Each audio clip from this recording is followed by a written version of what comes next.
चीन। जैसे ही ये नाम सामने आता है, चालबाजी की बू अपने आप आने लगती है। बेईमानी जिसके रगों में भरी हो, जो कहता कुछ और हो और करता कुछ और हो। ऐसे चीन को G7 समिट की ओर से दो टूक समझा दिया गया। G7 के मंच से जो बयान सामने आया था, उससे चीन को पहले ही मिर्ची लगी थी, लेकिन क्वाड नेताओं ने बयान देकर आग में घी का काम कर दिया। क्वाड नेताओं के बयान से चीन बुरी तरह बौखला गया है।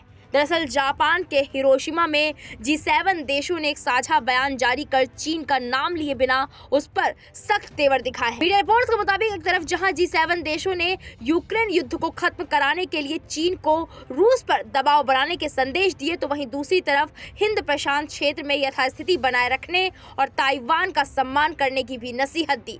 इस बयान से चीन तिलमिला उठा है। बीजिंग ने इस बयान का विरोध किया है। बता दें कि G7 देशों की बैठक से इतर क्वाड देशों ने भी हिंद प्रशांत क्षेत्र में शांति और स्थिरता बनाए रखने का संकल्प लिया और चीन का नाम लिए बिना बलपूर्वक यथास्थिति में बदलाव की किसी भी कोशिश या एक तरफा कार्रवाई का विरोध किया।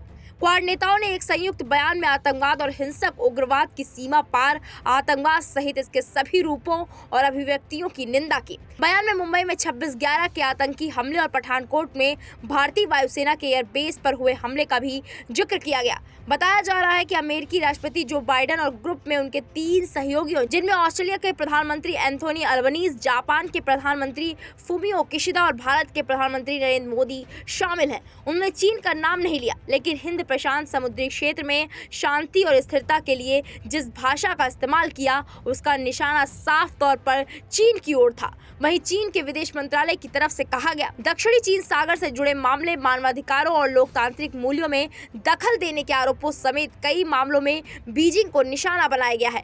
G7 ने उसकी चिंताओं की परवाह नहीं की, उसके साथ ही ताइवान समेत उसके आंतरिक मामलों में हस्तक्षेप किया गया है। बताया यह भी जा रहा है, क्वाड नेताओं ने हिंद महासागर क्षेत्र में सहयोग को मजबूत करने की अपनी प्रतिबद्धता भी व्यक्त की। क्षेत्र में चीनी सेना की आक्रामक गतिविधियों के बीच क्वाड नेताओं ने कहा, हम अस्थिरता या एक तरफा गतिविधियों का कड़ा विरोध करते हैं, जिनमें यथास्थिति को जबरन बदलने की कोशिश की जाती हो। इतना ही नहीं, क्वाड नेताओं ने अंतर्राष्ट्रीय कानून के पालन के महत्व पर भी जोर दिया, विशेष रूप से जैसा कि समुद्री कानून से संबंधित संयुक्त राष्ट्र संधि में परिलक्षित होता है। उन्होंने सभी तरह के आतंकवाद और हिंसक चरमपंथ की स्पष्ट रूप से निंदा की है।